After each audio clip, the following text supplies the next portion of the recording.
Un buen día a todos, mi nombre es Diana Ordóñez Torres, soy maestrante de la UTPL en Ciencias Políticas con mención en Política Pública.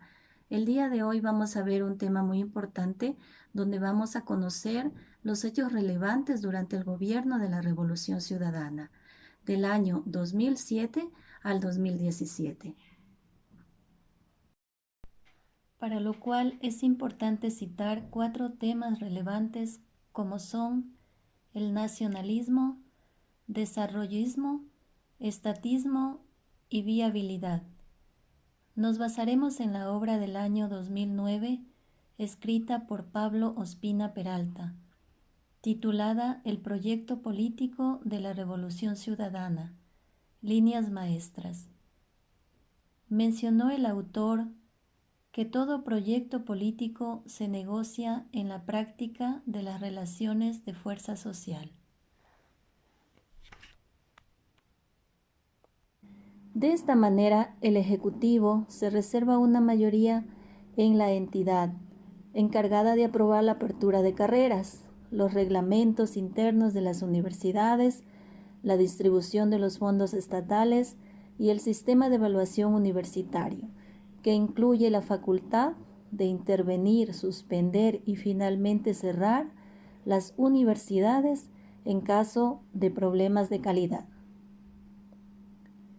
Sobre nacionalismo, menciona Ospina que en mayo de 2008, la renegociación de los contratos con las compañías extranjeras de telefonía celular llevó a que la más grande de ellas, Conecel, con el nombre comercial de Porta, aceptara pagar 480 millones de dólares en lugar de 144 por concepto de derechos de la concesión. Más recientemente, la renegociación de los contratos petroleros ha llevado a una reducción sensible de la producción de las compañías privadas y a una mejora de la producción de la compañía estatal Petroecuador. En julio de 2009, la compañía francesa Perenco anunció su salida del Ecuador y luego de una incautación de crudo por el Estado. Sigue los pasos de la compañía petrolera norteamericana Citi, que en noviembre y diciembre de 2007 protagonizó acciones judiciales por la renegociación de su contrato y por una solicitud de caducidad que la llevó finalmente a salir del país.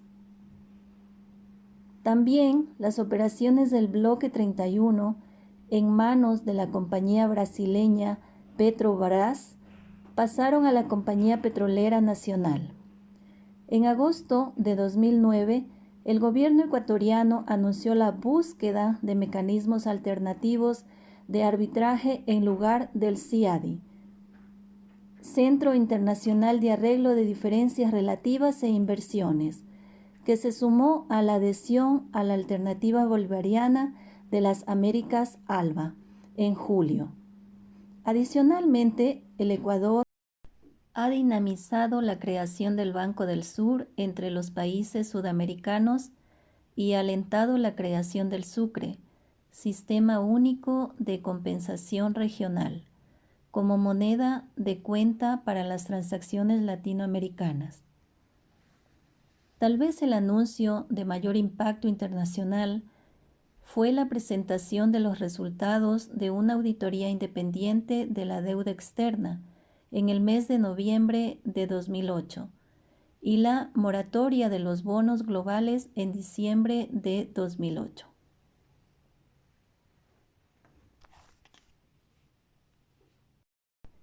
Respecto al desarrollismo, expresa el autor: en entregas anteriores a este informe de coyuntura, mencionamos que la política de promoción de la minería y la política agraria, sostenida durante los 2 primeros años, podían ser buenos ejemplos de desarrollismo.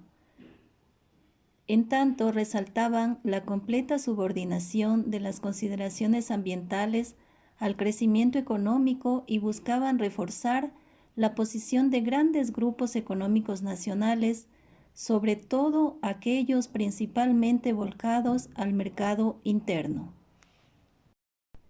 Respecto al desarrollismo, expresa el autor.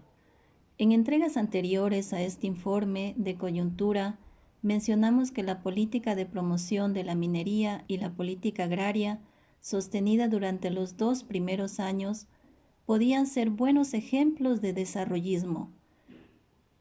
En tanto, resaltaban la completa subordinación de las consideraciones ambientales al crecimiento económico y buscaban reforzar la posición de grandes grupos económicos nacionales, sobre todo aquellos principalmente volcados al mercado interno, sean estos empresariales, de trabajadores o de indígenas.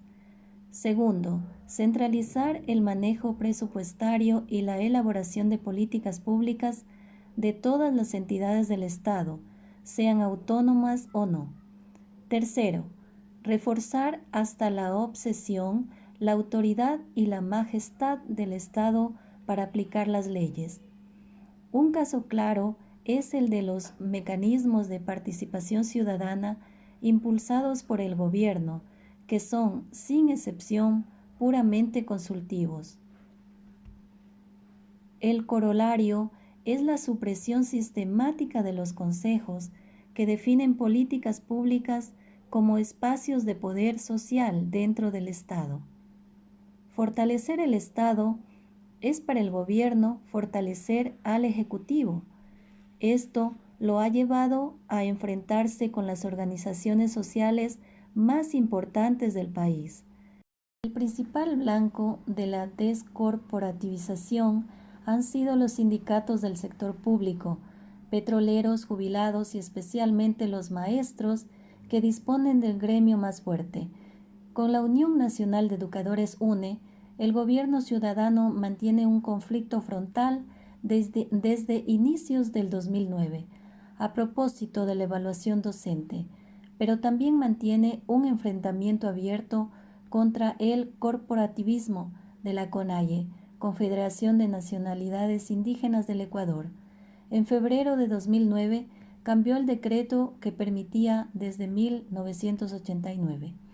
Básicamente se establecen controles administrativos según el cual los gastos, presupuestos y planes locales tienen que pasar primero por el filtro de las EMPLADES y su plan antes de pasar al Ministerio de Economía.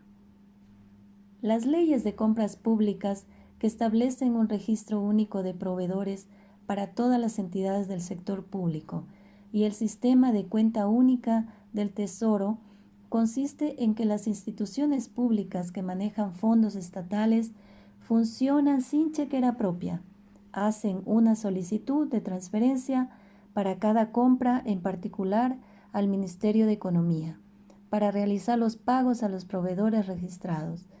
El objetivo manifiesto de este sistema es evidenciar los problemas de saldos en las cuentas de gobierno, en lugar de hacer transferencias por anticipado y dejar la caja fiscal sin recursos. Se mantienen los recursos de todas las instituciones en una sola cuenta y las transferencias se hacen conforme los gastos efectivos se realizan. El resultado es que no solo las entidades del gobierno central, sino tampoco las entidades autónomas, universidades y gobiernos locales pueden tener ahorros de ejecuciones anteriores que puedan transferir a sus presupuestos del año siguiente. En declaraciones a la prensa en el 2008, el entonces ministro de Coordinación Económica, Pedro Páez, calculó que el saldo de ejecución presupuestaria de las entidades públicas a diciembre de cada año podía llegar hasta entre 2 y 3 mil millones de dólares. La centralización de las operaciones de gasto buscan manifiestamente una mayor racionalidad en el gasto público, pero una menor autonomía de facto de las entidades formalmente autónomas. El caso del proyecto de ley de educación superior, preparado por Semplades y enviado a la Asamblea Nacional en julio de 2009, es uno de los más notables.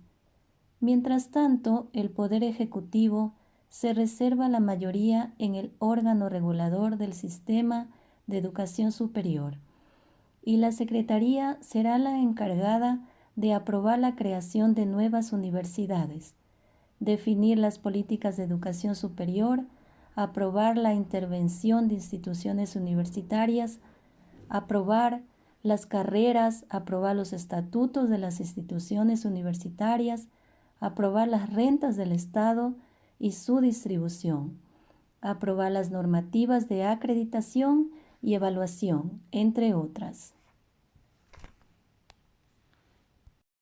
Además, trataremos el tema de viabilidad en su obra Ospina indica.